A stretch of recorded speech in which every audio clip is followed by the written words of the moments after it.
వచనం చదివినట్లయితే 16వ అధ్యాయము 9వ వచనము, ఆదికాండం.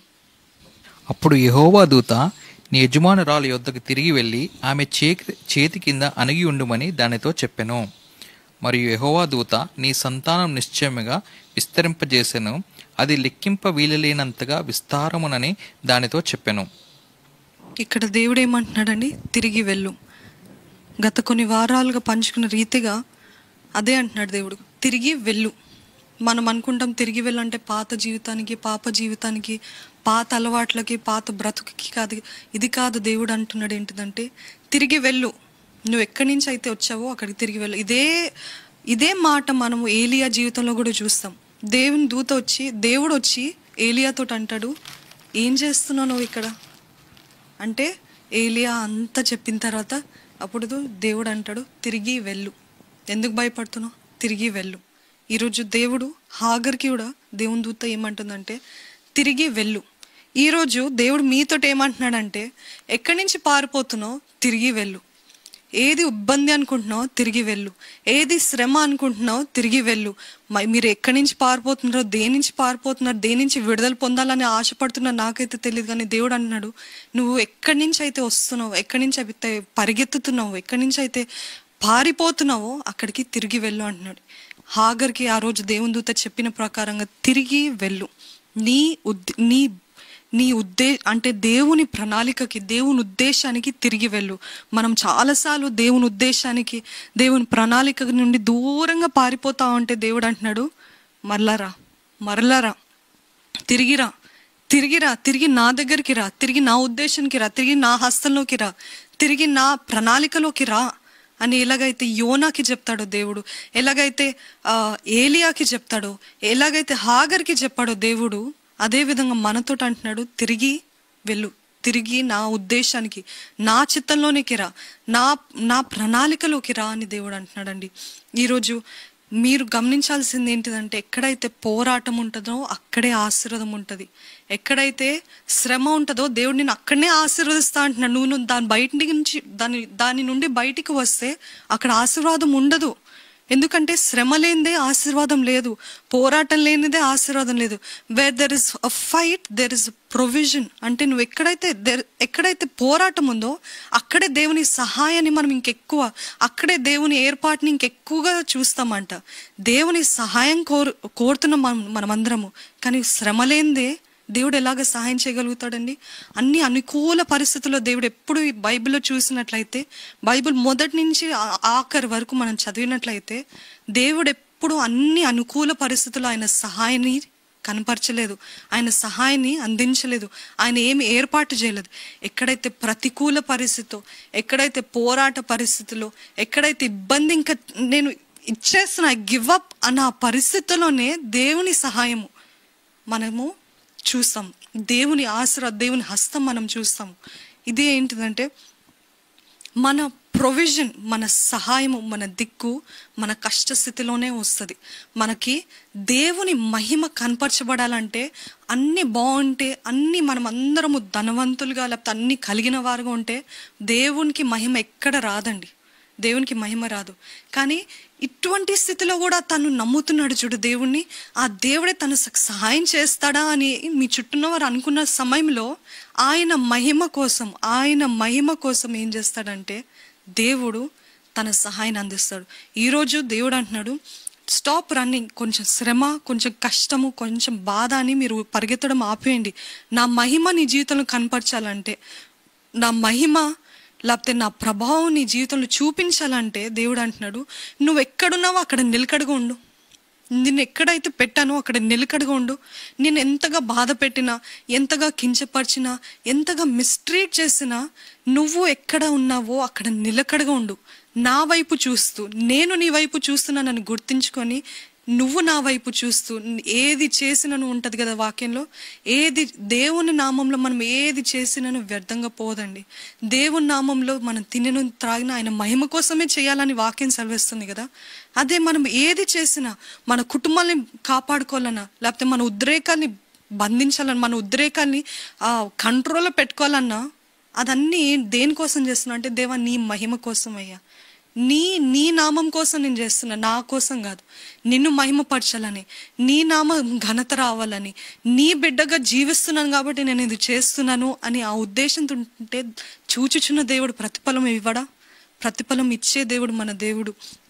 అయితే దేవుడు ఈరోజు అంటున్నాడు, మీరెక్కడున్నారో అక్కడ నిలకడగా ఉండండి, లేకపోతే తిరిగి వెళ్ళి నిలకడగా ఉండండి. మీరు ఎక్కడైతే నాటబడ్డారో అక్కడ నమ్మకస్తులుగా ఉండండి. యోసేపుని చూస్తాం కదా, యోసేపు ఎంత నీచమైన స్థితిలోకి వెళ్ళినా, ఎంత లోయలోకి వెళ్ళినా, ఎక్కడున్నా, ఖైదీగా ఉన్నా, రాజుగా ఉన్నా, పనివాడుగా ఉన్నా, బానిసగా ఉన్నా, ఎక్కడున్నా ఎప్పుడు చూసినా పారిపోలేదు. ఒక్క విషయంలో పారిపోయాడండి యోసేపు. అదే విషయం అంటే పాపం నుండి పారిపోయాడని వాక్యంలో రాయబడి ఉంటుంది. ఎప్పుడైతే పోతిఫర్ భార్య తనని శోధిస్తుందో అప్పుడు పాపం నుండి పారిపోయాడు అని. ఎంత మంచి ఎగ్జాంపుల్ యోసేపు. ఆయన పాపం నుండి పారిపోయాడు కానీ ఆయనకిచ్చిన స్థానం నుండి ఎప్పుడు పారిపోలేదు. ఈరోజు దేవుడు మీకు ఒక స్థానం ఇచ్చి ఉన్నాడు, ఒక ఉద్దేశంతో మిమ్మల్ని ఎక్కడ పెట్టి ఉన్నాడు, మిమ్మల్ని ఒక కుటుంబంలో పెట్టి ఉన్నాడు, లేకపోతే ఒక ఉద్యోగంలో పెట్టి ఉన్నాడు, లేకపోతే ఒక స్థితిలో పెట్టి ఉన్నాడు దేవుడు ఒక ఉద్దేశంతో. కొంచెం శ్రమ, కొంచెం బాధ, కొంచెం నిందలు రాగానే పారిపోవద్దు. కానీ దేవుడు అంటున్నాడు, నిలకడగా ఉండు, నమ్మకస్తునిగా ఉండు, నమ్మకస్తురాలుగా ఉండు, దేవుని అందు భయభక్తులు కలిగి ఉండు.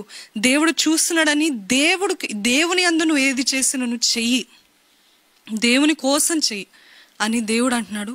నువ్వు ఆ ప్రతికూల పరిస్థితుల్లో, ఆ శ్రమ పరిస్థితుల్లో, ఆ చిన్న స్థలంలో, ఆ చిన్న ప్రతికూల స్థలములోనే నేను నిన్ను ఆశీర్వదిస్తా.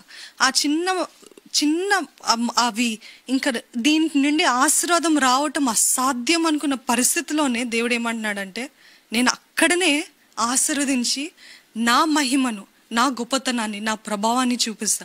మన జీవితం కూడా ఎప్పుడు దేవుని మహిమపరిచే జీవితంగా ఉండాలి.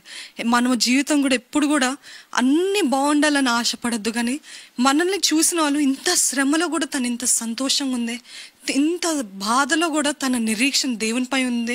అప్పుడు ఇదంతా అయిపోయిన తర్వాత దేవుడు ఒక స్థానానికి తెచ్చిన తర్వాత అందరు అంటారు, తన నమ్మకత్వము, తన విశ్వాసం దేవుని పైన పెట్టింది, అందుకని దేవుడు తనని ఘనపరిచాడు.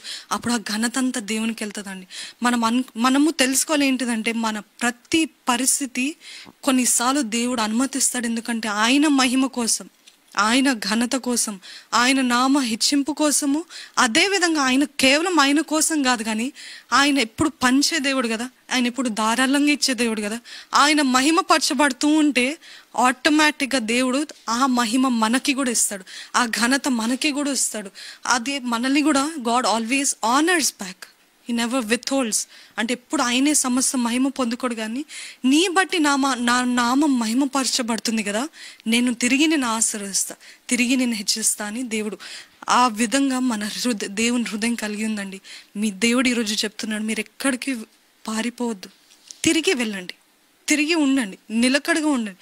ఏ స్థానంలో పెట్టాడో దేవుడు ఆ స్థానంలో నమ్మకస్తులుగా, ఏమొచ్చినా రాకపోయినా, తగిన గుర్తింపు వచ్చినా రాకపోయినా, తగిన సఫలత ఉన్నా లేకపోయినా, దేవుడు అక్కడి నుంచి బయలుదేరు అనేంత వరకు మనము దేవుడు ఇచ్చిన స్థానంలో నిలకడగా ఉండాలంట.